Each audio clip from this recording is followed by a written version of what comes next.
Order! Order! You are an incorrigible delinquent at times. Behave yourself, man!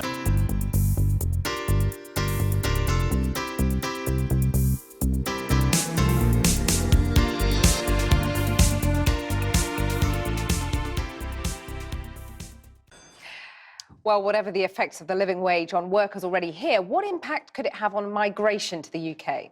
While some argue the wage rise will introduce another pull factor to the UK, new research suggests economic hardship in southern Europe is already driving a significant increase.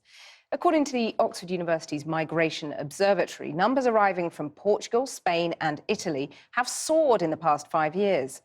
Andy Davies has been to Bristol, which is proving a magnet to young Spanish job seekers. Take a walk along the Gloucester Road in Bristol, and in the shop fronts you have a snapshot of Britain's richly diverse immigration story.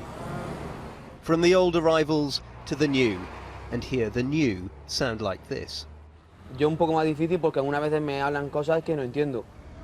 Hola. Hola. From the pitta shop to the nearby vegetarian cafe, there's a touch of Las Ramblas on the high street. Buenos días, ¿cómo estás?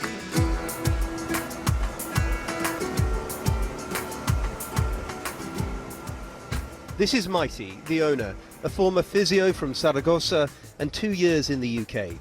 Her employee, Alberino, arrived from Madrid a year ago. And how do you find life in the UK? Well, to be honest, full of opportunities. That's the reason why we came. And Mighty needed opportunities desperately when Spain, she says, offered none. There is a massive problem there, and that's the reason why we moved. We don't come here just for learning the language.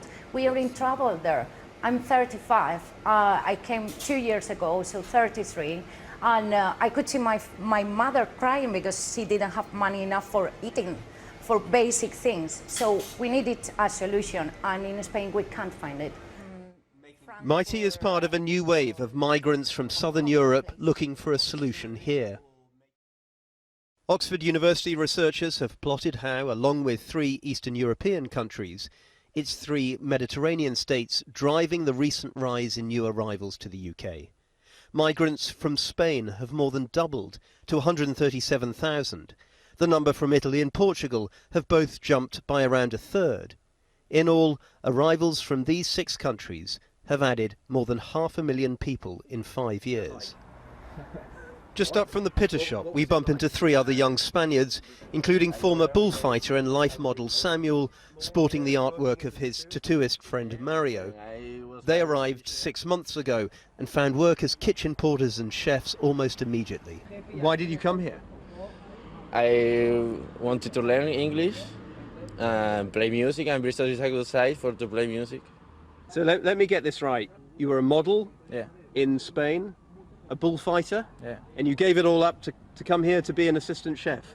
Yes, because I want to change. The life is very long and I want to live the experience. Yeah. Why not? Many factors are driving this immigration, today's analysis concludes. As with Samuel and friends, learning English and travel is a big draw as ever. But more difficult to predict is how evolving European economics will shape this movement of people. Would you want to go back to Spain if the economic environment was better? Would you go back to Spain, or are you happy to settle here now? I have to say that I'm very happy here, but still my family is there. So it's a really strong feeling about that. But I could say that, no, I'm not waiting to come back. I'm starting a business here. I'm very happy, and I think my way now is here. As to the impact of a new national living wage on migration, it could work both ways, say the researchers, drawing more migrants, but also pushing UK employers to rely less on low-wage workers. Too early to tell, they say, in this unfolding story of modern immigration and Britain. Andy Davies reporting from Bristol. I've been